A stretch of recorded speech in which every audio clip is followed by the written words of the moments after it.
Halo semuanya, kenalin nama aku Valerian dan dalam video part 2 kali ini kita akan mengimplementasi soal D.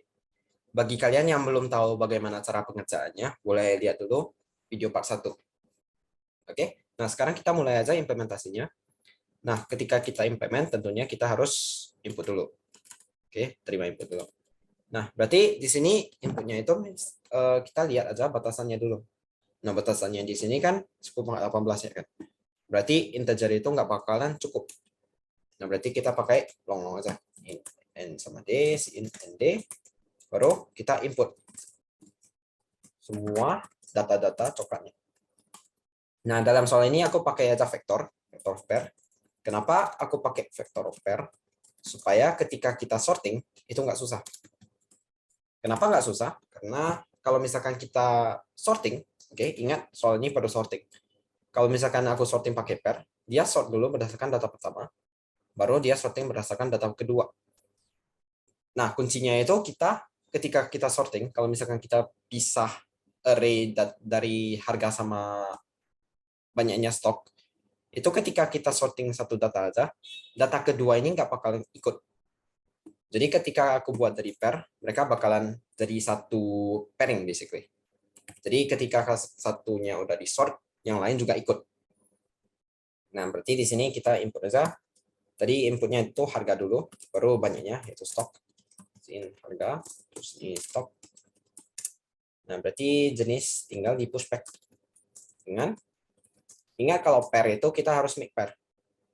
Kalau enggak dia nggak bakalan bisa. Nah, berarti di sini udah di input, berarti sekarang tinggal di sorting. Karena ini vektor, pakainya jenis dot begin sampai jenis dot end. Oke. Nah, berarti di sini ketika kita sudah sorting, berarti kita tinggal beli ya kan. Berarti kita belinya per jenis, bukan per coklat. Kalau kita beli per coklat, nanti dia bakalan TLE. Karena banyaknya coklat di sini bisa sampai 10,18. Nah, berarti di sini aku buat aja variabel temporary. Misalkan ini harga, itu jenis ke i dot. Harga di sini kan data pertamanya ya, kayak itu first. Baru di sini ada stok, yaitu jenis i dot second. Nah, berarti ingat kita ada dua kasus. Kasus pertama itu kita bisa beli semua. Terus kasus kedua itu bisa beli sebagian. Oke. Nah, berarti ketika kita bisa beli semua, kasusnya itu apa? Kondisinya itu apa? Berarti ketika kita kali harga dengan stok itu lebih kecil sama dengan sisa atau D. Nah, berarti kalau misalkan kita bisa beli semua, ya beli semua aja. Ingat juga kita perlu untuk jawaban, misalkan ini answer, itu awalnya 0. Kalau misalkan kita beli semua kan berarti ya tinggal beli semua ya kan. Answer tambah dengan stok. Oke, baru jangan lupa uang kita juga dikurangi dengan harga kali stok. Oke. Nah, di sini masih ada salah. Nah, salahnya itu di mana? Ingat batasan kita itu 10/18 dengan 10/18. Ya kan? Jadi kalau misalkan kita kali harga dengan stok ini, dia bakalan overflow. Ya kan? Nah, jadi supaya nggak overflow, kita pindahin aja salah satunya. Daripada kita kali, kita bisa bagi. Oke. Nah, berarti cara baginya ya tinggal dipindah ke sebelah, ya kan? Harga kali stok lebih kecil sama dengan D, dijadiin jadi harga lebih kecil sama dengan D dibagi stok. Supaya nanti nggak overflow. Oke. Nah, di sini itu kasusnya udah selesai. Oke. Kenapa di sini kita nggak perlu overflow yang tadi? Soalnya kalau misalkan tadi awalnya overflow, itu udah bakalan salah. Jadi ketika kita udah masuk ke sini, udah dijamin itu benar. Ya nggak? Soalnya D di sini kan juga batasannya 10/18 ya kan? Jadi nggak mungkin 10/18 itu lebih kecil sama dengan harga kali stok. Oke?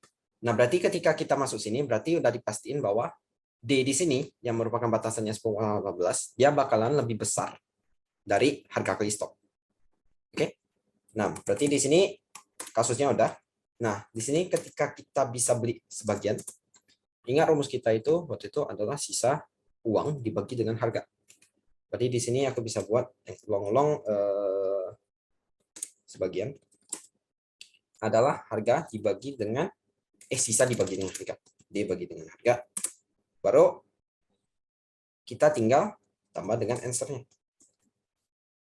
Sebagian baru ingat dikurangi. Kalau misalkan kita udah masuk sini, sebenarnya kita nggak usah kurang uang kita lagi sih. Soalnya kenapa? Karena untuk coklat berikutnya pasti kan udah lebih mahal ya kan? Karena ingat kita udah sorting. Berarti ketika kita sudah sampai sini, berarti udah selesai. Kita tinggal beri aja. Oke, di sini tinggal siap.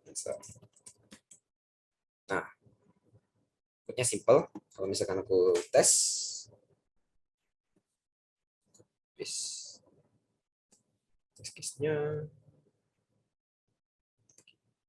Nah, kita dapat jawabannya 8. Terus untuk contoh masukan kedua, kita tes lagi.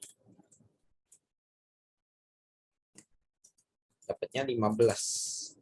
Ya, 15 sudah benar. Nah, jadi kalau misalkan kita tes submit, ini tadi filenya.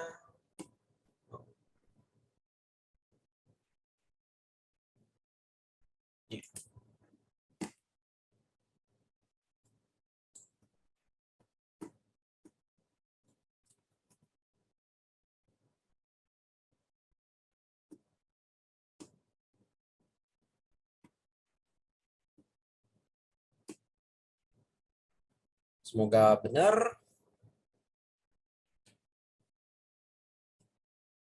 Nah, di sini udah AC. Oke. Nah, itu aja implementasi buat soal D, yaitu soal beli coklat. Kalau misalkan kalian masih punya pertanyaan, tulis saja di komen. Kalau begitu, jangan lupa like and subscribe. I'll see you on the next video. Bye-bye.